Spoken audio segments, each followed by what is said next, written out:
In this video, we're going to go into some more details about transforming one set of coordinates to another set of coordinates.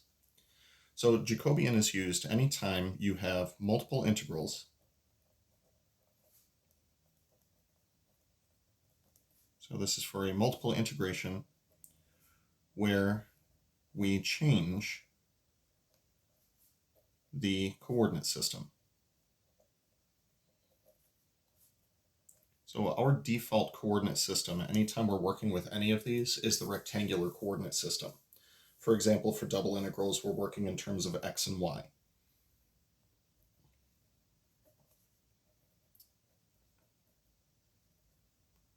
So we could talk about transitioning from the rectangular coordinate system to perhaps the polar coordinate system.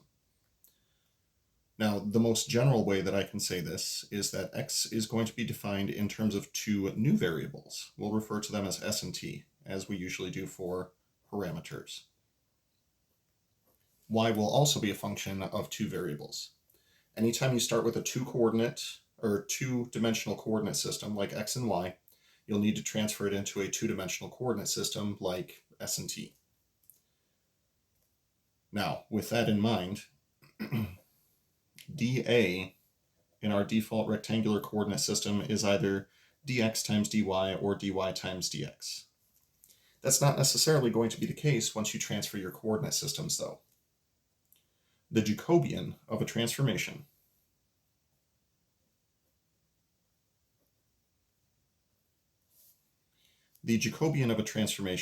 will use the following notation. We're going to take partial derivatives of x and y and line them up against partial derivatives of s and t. What we're going to do is create a 2x2 matrix. This will look very similar to what we did with the Hessian determinant back when we were talking about critical points. So across the top row, I'm going to be differentiating the x variable, and across the second row, I'm going to be differentiating the y variable. Down the first column, I'm going to be differentiating with respect to s, and down the second column, I'm going to be differentiating with respect to t. Take whatever row and whatever column you see and put them together. So this will be partial derivative of x with respect to s, partial derivative of x with respect to t, partial derivative of y with respect to s, and partial derivative of y with respect to t. If you wind up getting a negative sign in here, you can cancel out the negative sign and then take the absolute value of this. So it looks weird to put an absolute value around a determinant though, so we'll just say take an absolute value if needed. Now the general change in coordinate system creates the following. dA is going to be equal to this Jacobian times ds and dt. The reason that I wanted to bring up the concept of the Jacobian is because of one of the transfers of coordinate systems that we just did, which was rectangular to polar. We came up with sort of a geometric argument for where the Jacobian would come from, but now I would actually like to show it.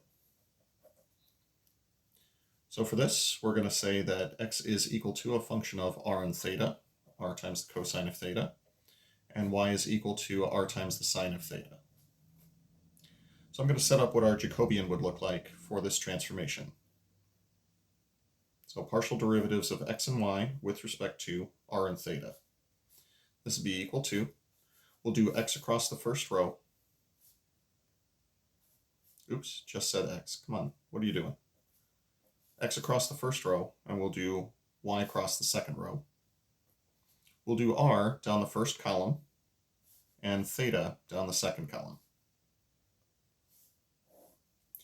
So what I'm going to do is take the partial derivatives of these two transformations with respect to the appropriate variables and set up a little 2x2 determinant. For the partial derivative of x with respect to r, I'm differentiating r cosine theta with respect to r. That's r times a constant. That will yield just the constant. For x with respect to theta, this is going to be a constant times the cosine of theta. That'll give us the same constant times the negative sine of theta. For partial derivative of y with respect to r, this is r times a constant, which will yield just the constant. And for the partial derivative of y with respect to theta, this is a constant times the sine of theta, which will give us the constant times the cosine of theta. To evaluate this determinant, we take a slash in the downward direction, multiply those two terms together, and account for with a plus sign.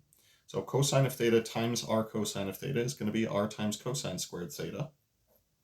Then we do a slash in the upward direction and subtract this. This will be minus negative r times the sine squared of theta. Putting these two things together will be equal to r times the cosine squared of theta. That'll be plus r times the sine squared of theta. Factoring out an r gives us our Pythagorean identity. Well, our favorite one anyway. That's r times 1. The conclusion that we're allowed to make for this is that dA is going to be equal to this Jacobian times each of the corresponding differentials for your two variables up here. So r times dr times d theta. You can also interpret this to mean that anytime we take a coordinate system and convert it into a polar coordinate system, the Jacobian will be whatever the corresponding distance is associated with that. We'll be making use of that a couple more times in this chapter.